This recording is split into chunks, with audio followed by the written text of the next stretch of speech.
Hi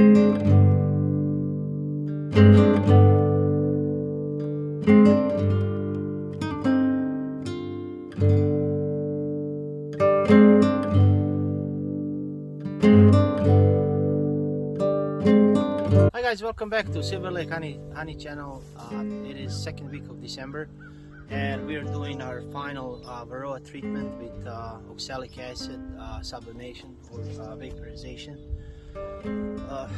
First week of December, it was pretty cold. We had upper 30s, mid to upper 30s temperatures, and bees were in a tight cluster, and I wasn't able to. Usually I do my last treatment first week of December, but we pushed 1 week behind. Today is around 41 degrees, so it's perfect weather to do this treatment. So we like to do oxalic acid when bees are in loose cluster, when they're not flying. So the setup that I use is I ran my truck battery as a power source, and then I use a 1000-watt inverter to transfer to 110, and then power cord to my hives where I plug my ProVape 110.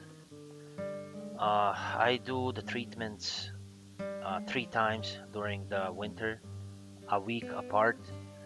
The first 2 treatments I use 2 grams per brood box, 4 grams total, and the last treatment I use 3 grams per brood box, so 6 grams per hive.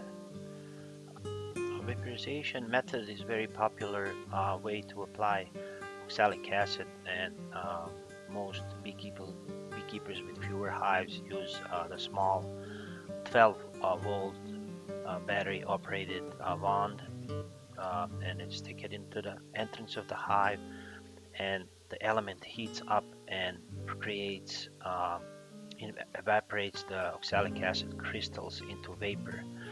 And it's good to close off your hive for 10 to 15 minutes after the treatment. You have to be careful with applying the oxalic acid and wear the safety equipment like your mask and eye protection, because it can be very irritating for the eyes, mouth, and the skin. One of the advantages compared to dribbling method of oxalic acid is the treatment can be applied without opening the hive. That's particularly important when we do our fall or winter treatments and when we have low temperatures.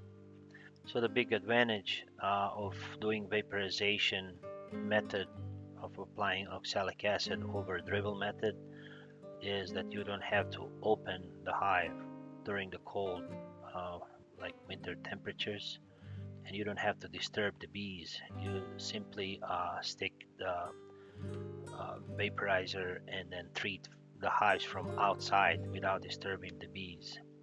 On the other hand, presence of the fumes mean that beekeeper does need to be very careful and ensures that the fumes are not inhaled, and to wear the right respirator or mask.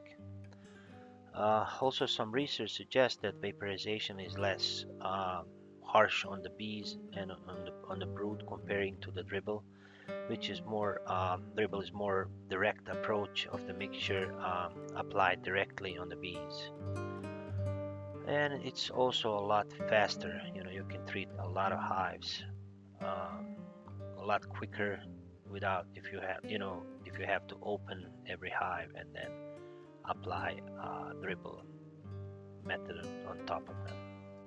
Some chemicals used in beekeeping, such as thymol, menthol, and or formic acid, they evaporate or vaporize at room temperature. Oxalic acid, on the other hand, requires high heat to vaporize. So after vaporization, oxalic acid disperses throughout the colony and then recrystallizes back into tiny crystals and attach to all surfaces like woodenware, combs, and bees themselves. So this vapor dispersion has the advantage of exposing the majority of mites that are on the bees when they're broodless, and there's no incentive for bees to ingest it or take it because it's not mixed with sugar syrup, and that's minimizing the toxic effects they might have on bees. So it only affects the mite. So, in my opinion, oxalic acid vaporization is one of the best tools available for us as beekeepers in our continuous battle against Varroa mites. It's natural substance, and it provides opportunity to for us to step away from the use of synthetic chemicals in the beehives. And on the other hand, it's very powerful, and when used correctly, we don't I don't see any damage to the colony or to our bees. So thank you guys again for watching. Wish you all the best, and I wish your bees survive the winter. And I hope in the spring we find our bees alive and well and healthy.